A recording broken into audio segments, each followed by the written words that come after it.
Hello guys, ഞാൻ 2 ദിവസം മുന്നേ കോഴിക്കോട് പോയിരുന്നു കേട്ടോ. കുറേ കാലത്തിന് ശേഷമാണ് കോഴിക്കോട് പോകുന്നത്. അപ്പോൾ അവിടെയൊക്കെ പോയപ്പോൾ ഭയങ്കര സന്തോഷം. എൻ്റെ ബിടെക് പഠനമൊക്കെ ഞാനവിടെ കോഴിക്കോട് GECയിലാണ് പഠിച്ചത്.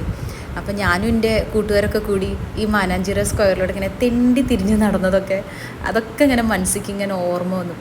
നല്ലൊരു കാലമായിരുന്നു കോഴിക്കോട് ഉണ്ടായിരുന്നത്. കോഴിക്കോടത്തെ ഫ്രണ്ട്സും നല്ല അടിപൊളി, എന്താ പറയുക, ഭയങ്കര ഹെൽപ്പിംഗ് ആണ് അവർ, നമ്മളെ സ്വന്തം ആൾക്കാരെ പോലെ. പിന്നെ ഇതാ പാരഗൺ, കോഴിക്കോട് വന്ന ബിരിയാണി കഴിക്കാതെ ആരെങ്കിലും പോവുമോ? എന്താ അടിപൊളിയല്ലേ ഈ കോഴിക്കോട്ടെ ബിരിയാണിയൊക്കെ. ഇവിടെ കുറേ കാലം നിന്നതുകൊണ്ടാണ് തോന്നുന്നു എനിക്ക് ഇവിടുത്തെ ബിരിയാണിയെ ഭയങ്കര ഇഷ്ടം. ഈ പാരഗണിലെ ബിരിയാണി വെച്ചിട്ട് ഞാൻ എല്ലാ ബിരിയാണിനും ഇങ്ങനെ കമ്പയർ ചെയ്യും. പക്ഷേ എനിക്ക് ഇത് തന്നെയാണ് കേട്ടോ ബെസ്റ്റായിട്ട് തോന്നിയുള്ളത്. ഈ കോഴിക്കോട് റെയിൽവേ സ്റ്റേഷനിൽ ഒരുപാട് കാലം ഇങ്ങനെ വൈകുന്നേരം ഇൻ്റർസിറ്റീന് വെയിറ്റ് ചെയ്ത് ഇങ്ങനെ ഇരുന്ന കുറേ ഓർമ്മകളൊക്കെ ഇങ്ങനെ വീണ്ടും വീണ്ടും വന്നു.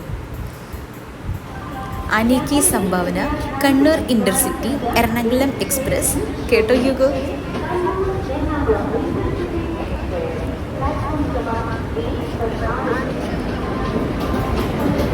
ഈ ട്രെയിൻ യാത്രയും നല്ല ഓർമ്മകളാണ്. അങ്ങനെ ബൈ ബൈ പറഞ്ഞു ട്രെയിനിനോട്.